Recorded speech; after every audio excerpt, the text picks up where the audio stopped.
Thank you very much, Mr. Chairman, and thank you all for bringing your testimony to bear. And I do hope that the derailment that occurred just hours ago, Mr. Shaw, is one that does not endanger another community. Back in 2016, Senator Wyden and I were very involved in pushing for improvements in safety after the derailment endangered the town of Mosier in Oregon. And we found out how much the industry resists improvements in safety. That following year, Norfolk Southern was invited to participate in a conversation with the administration, and they submitted a 23-page submission of rules and federal guidance of things that they wanted safety regulations to be removed. Now, you've noted you're turning over a new leaf in this regard. So can we count on you and your team of lobbyists to push for safety improvements rather than lobbying against those improvements?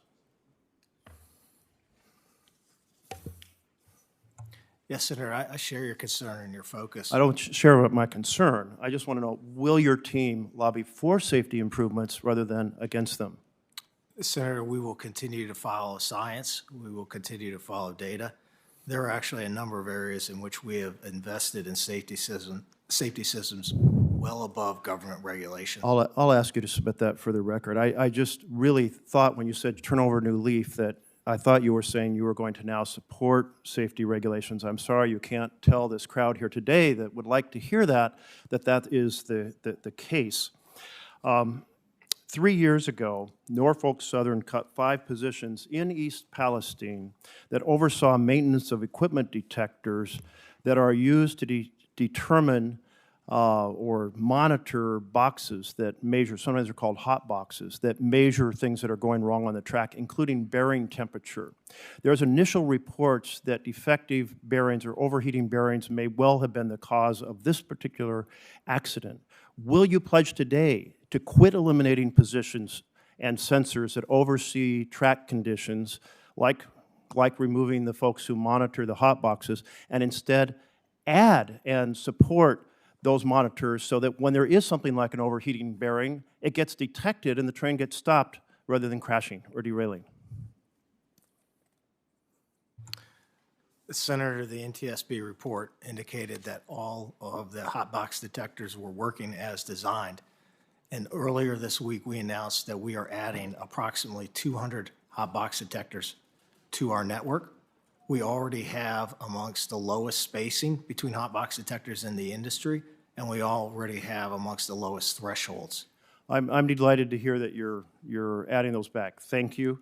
It's also important to recognize those boxes actually have to be monitored, and it's the 5 positions for monitoring them that were eliminated. So I hope in response to the committee, you'll also be able to note how those are being monitored and how that monitoring can be improved.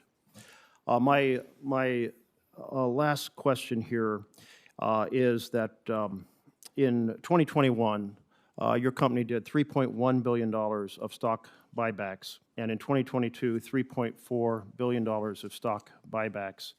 And as of December, had another $7.5 billion available to do additional stock backs under the $10 billion stock back plan. That's quite impressive numbers for any American company. It indicates massive profits.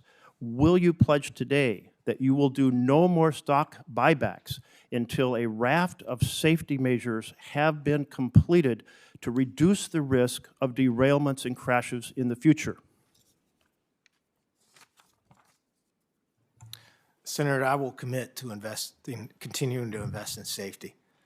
We invest over $1 billion a year in safety. You noted that you have a list of safety things you'd like to implement. Will you commit no more stock buybacks until those safety improvements are completed? Senator, I will commit to continuing to invest in safety. And you've seen over time the number of derailments, hazardous material releases, and personal injuries has declined. There's always more that we will do, and I am committed to having the best safety culture in the industry. You're coming here with 3 derailments within 3 months, and the average in the industry is 1 per month for the entire industry. So congratulations on maybe some good luck over a few years, but at this moment, your team is the team that has the most derailments in the last 3 months. I just want to note that every engineer understands that if you have brakes on every car rather than just brakes on the front car, that you prevent the accordion-style crashes that you've been having. It's why any truck carrying a trailer has brakes on the trailer instead, so the trailer doesn't flip over the top of it. The industry has absolutely resisted these, trying to deploy their lobbyists to counter every single report about having those multiple brake systems. I understand that it's complicated, because as you noted, you don't own the cars. That makes having these coordinated brake systems. But listen, if we can put people on the moon, we can put brakes on every train car. This is really the single most significant safety factor that could be pursued, and I really hope that you and your company and your industry will take and start taking seriously safety, which we have not seen to this point. Senator, I take safety very seriously, and there are brakes on every car. I can assure you of that. Well, I hope you support the coordinated pneumatic electronically controlled system that you've been fighting against for years.